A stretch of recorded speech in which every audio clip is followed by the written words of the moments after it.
Assalamualaikum warahmatullahi wabarakatuh. Perkenalkan, saya Asep Abdul Aziz dengan NIM 52321136563. Saya merupakan mahasiswa PBG dalam jabatan tahun 2024. Izinkan pada kesempatan ini saya akan menjelaskan tugas Loka Karya. Anak-anak, baik, pada pertemuan kali ini kita akan menjelaskan materi tentang keragaman sebagai sunatullah pada pembelajaran PAI kelas 4. Anak-anak, sebelum kita belajar, marilah kita berdoa. Diawali dengan membaca bismillah, kemudian kita membaca doa sebelum belajar. Kita mulai sama-sama. Bismillahirrahmanirrahim. Rabbi zidni ilman warzuqni fahman waj'alni minas solihin. Ya Allah, tambahkanlah aku ilmu dan berikanlah aku rizki akan kepahaman. Anak-anak sekalian, pada pembelajaran PAI dan Budi Pekerti tentang keragaman sebagai sunatullah, mari kita amati gambar berikut. Ini, lihat gambarnya, seorang anak memberikan apa itu kepada ibu, ya, kepada orang tua. Juga di sampingnya ada juga seorang anak memberikan makanan, ya, kepada ibu, begitu. Anak-anak sekalian, setelah kita mengamati gambar yang ada di atas tadi, pernahkah kalian melakukan kegiatan seperti tampak dalam gambar tersebut? Nah, kemudian bisakah kalian seperti mereka? Ya, harus ya. Kemudian kita pun harus saling menghormati dan hidup damai dengan siapapun meski berbeda agama. Indonesia adalah negeri yang majemuk, terdiri dari aneka ragam agama, suku, bangsa, warna kulit dengan kekhasan masing-masing. Saling menghormati dan menghargai adalah modal utama hidup damai. Keragaman adalah kenyataan yang tidak bisa dihindari dan merupakan sunnatullah. Anak-anak sekalian, dalam pembelajaran kali ini terdapat tujuan pembelajaran. Pertama, melalui penggunaan model PBL, peserta didik dapat memahami arti keragaman sebagai sunnatullah atau sebuah ketentuan dari Allah Subhanahu wa taala dengan benar. Kedua, melalui penggunaan model PBL, peserta didik dapat mendeskripsikan keragaman sebagai sunnatullah agar saling mengenal, lita'arofu, dengan mandiri. Anak-anak sekalian, mari kita amati gambar-gambar berikut ini. Pada keragaman sebagai sunnatullah, pada gambar ini terdapat pertama itu keragaman dari segi agama. Kita bisa lihat ada agama Islam, Hindu, Buddha, Konghucu dan lain sebagainya. Kemudian kita amati juga pada gambar nomor 2 itu tentang suku, ya. Kemudian pada gambar 3 kita bisa lihat itu keragaman tentang bangsa. Kalau di kita adalah bangsa Indonesia, kalau Arab adalah bangsa Arab atau bangsa Cina dan lain sebagainya. Anak-anak sekalian, pernahkah kita bertemu dengan beberapa orang dari berbagai suku dan bangsa lain? Pernah tidak? Oh iya, pernah. Di mana kalian bertemunya? Kita bertemu di mana? Di sekolah, di tempat bermain, atau di tempat beribadah. Kemudian apa yang kalian lakukan bersama mereka? Nah, kalian tentu pernah melihat orang-orang dari berbagai bangsa atau suku di dunia. Kalian melihatnya di televisi, media sosial, atau melihat dengan bertatap muka. Perbedaan di antara mereka tampak jelas dan nyata ya anak-anak sekalian. Misalnya postur tubuhnya. Kalau bangsa Arab, dia postur tubuhnya sangat besar dan tinggi. Bahasanya juga berbeda-beda. Karakternya sudah pasti dan agamanya juga beraneka ragam. Termasuk di kita di Indonesia, agamanya ada berbagai agama, dan ini merupakan keragaman sebagai sunnatullah yang harus kita toleransi, yang harus kita jaga bersama-sama. Anak-anak sekalian, pada pembahasan keragaman sebagai sunnatullah terdapat dalil yang menjelaskan tentang keberagaman tersebut, yaitu Al-Quran surat Al-Hujurat ayat 13. Mari kita sama-sama baca, diawali dengan ta'awud.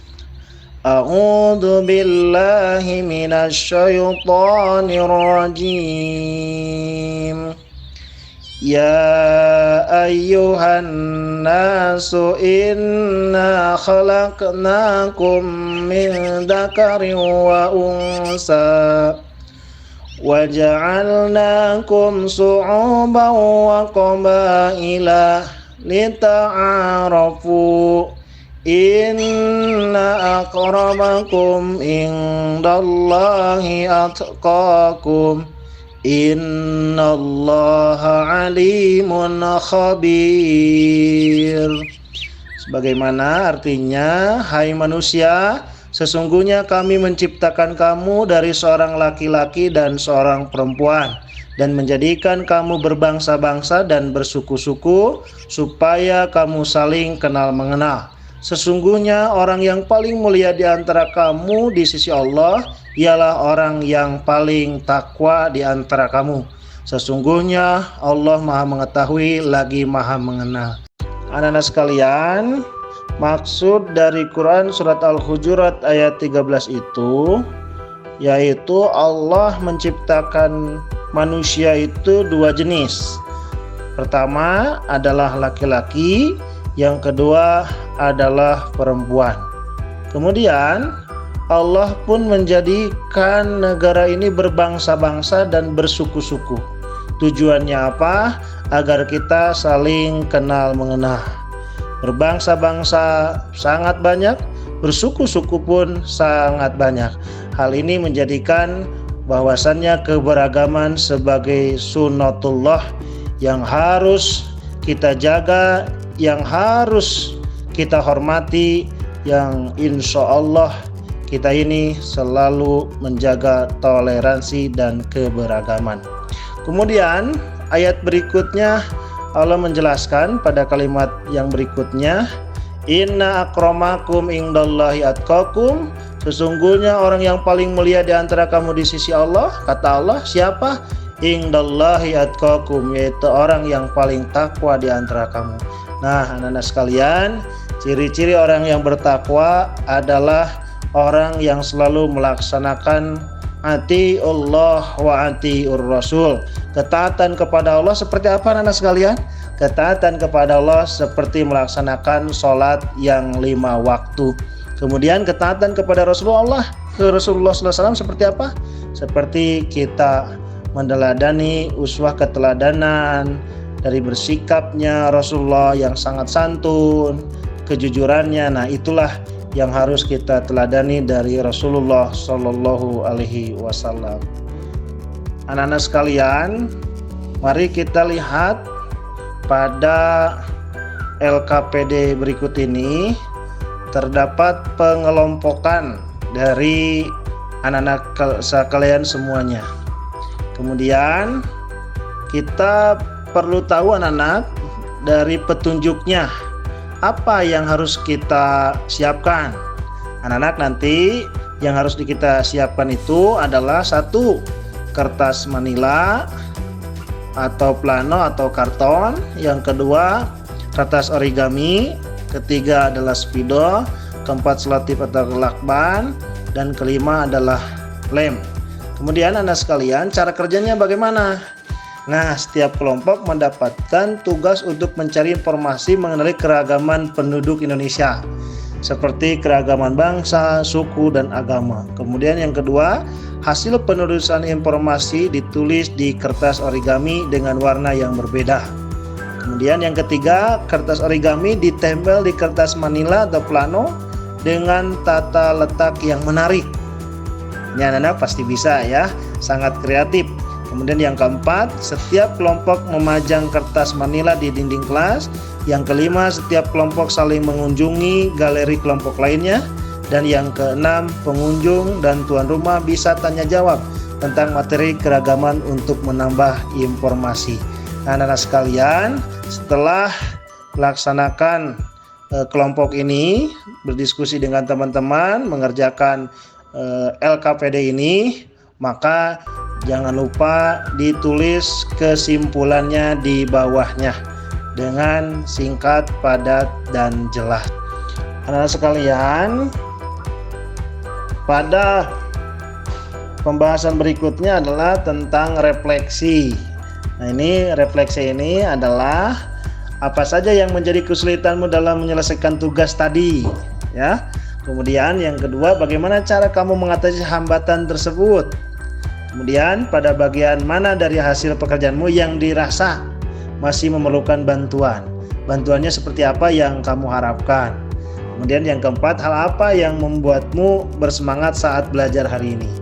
Nah, refleksi ini anak-anak tulis nanti di buku catatan PAI dan Budi Pekerti. Bapak nanti akan lihat apa kesulitannya dan nanti kita cari solusinya secara bersama-sama. Anak-anak sekalian, alhamdulillah pada pertemuan kali ini kita sudah selesai. Sebelum ditutup, Bapak akan menyimpulkan terlebih dahulu bahwasannya anak-anak sekalian, pada pembahasan yang sudah Bapak jelaskan tadi tentang keberagaman sebagai sunatullah, pertama bahwa Allah menciptakan manusia baik laki-laki maupun perempuan untuk saling menghormati, saling menghargai, dan saling mengenal. Karena itu kita bersyukur kepada Allah, walaupun keberagaman, keanekaragaman, suku, budaya, bangsa, dan agamanya sangat banyak, akan tetapi di negeri yang kita cintai ini aman sentosa. Kita tutup pada pembelajaran kali ini dengan membaca Alhamdulillahirabbil alamin secara bersama-sama. Alhamdulillahirabbil alamin. Sekian. Assalamualaikum warahmatullahi wabarakatuh.